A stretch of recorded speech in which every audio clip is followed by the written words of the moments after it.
Je suis une voyageuse, une tutrice de la différence et de la ressemblance. Entre les crépuscules et la pleine lune, je suis le fil. Une succession de paradoxes et de brouhahas d'une foule en désaccord. Mécontente, exilée de la raison, à la recherche d'une antenne qui malheureusement fait perdre le réseau. Telle dans une cacophonie, mon histoire à part entière contient deux aspects ambigus dans cette même sphère, l'humanité. Face aux espoirs introuvés en prison virtuelle, aux émotions perdues en rêve paradoxal, une existence empoisonnée d'une unité illusoire, le guerre se solde par le chaos, laissant place aux cris de balle du clivage identitaire qui se font entendre à grande pompe. Le rejeter et les oublier, victimes d'une sensation d'étouffement, puisqu'on perd de vue l'humanité commune, on se voit haïr l'autre autant qu'on s'aime. Respect de soi, mais rejet de l'autre. En chacun pour soi qui se domine, indifférent à ses humeurs, on se méfie de tout, on oublie que nous sommes un tout, l'humanité. Différent pourtant semblable, éloigné pourtant si proche, qu'erroné pourtant humain, l'humain. Rime-t-il avec la mort? Puisqu'aujourd'hui, il y a vous qui attaquez et eux qui torturent, nous qui provoquons et eux qui tirent. Et demain, on sera quoi? Un jour de gloire ou de malheur? Un jour d'amour ou de peine? Parce que la vie est une énigme où chaque réponse est une question qui ne se pose pas. Je vois le monde se fragmenter. Autour de moi, il fait sombre. Je me demande si nous sommes les seuls à être dans l'ombre.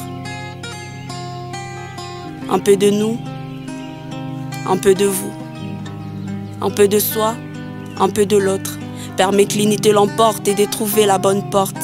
Parce que l'humanité est en amour antidote contre haine et violence. Communiquer, c'est tolérer même si nos points de vue sont différents.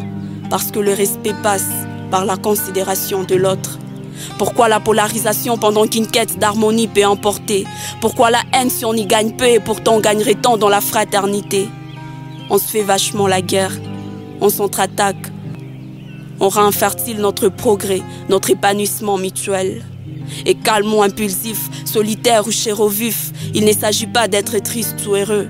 Il y a encore d'autres effets à considérer, comme des liens qui s'étissent entre ceux qui parlent fort et ceux qui murmurent, ceux qui aiment la foule et ceux qui préfèrent le silence, le manque qui s'étienne entre ceux qui vont de l'avant et ceux qui prennent leur temps.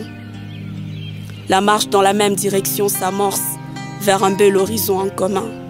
Chaque existence compte, et chaque pièce est l'essence qu'elle relate. Une diversité diversifiée, très fière de la lignée d'Adam, d'autant d'Adam, mais qui pourtant souffre sur la menace d'une vie dans laquelle les communautés se font la guerre.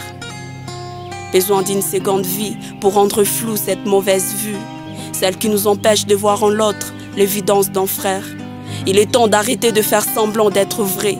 C'est regarder droit dans l'osier, c'est dire solennellement que les violences, les hostilités doivent cesser. Je rêve le pays des grands lacs, où les sourires vrais de fraternité tissent de liens d'amour et solidarité, où les peuples sont forts et solidaires face à l'obstacle. Ils déjouent le piège et surmontent les embûches. Un peu de nous, un peu de vous, un peu de soi, un peu de l'autre.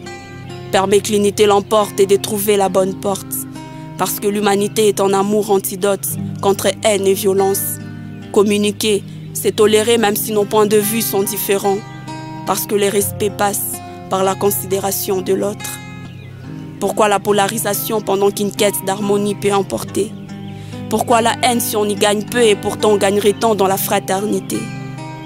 On se fait vachement la guerre. On s'entre-attaque. On ensanglante nos terres. On rend fertile notre progrès, notre épanouissement mutuel.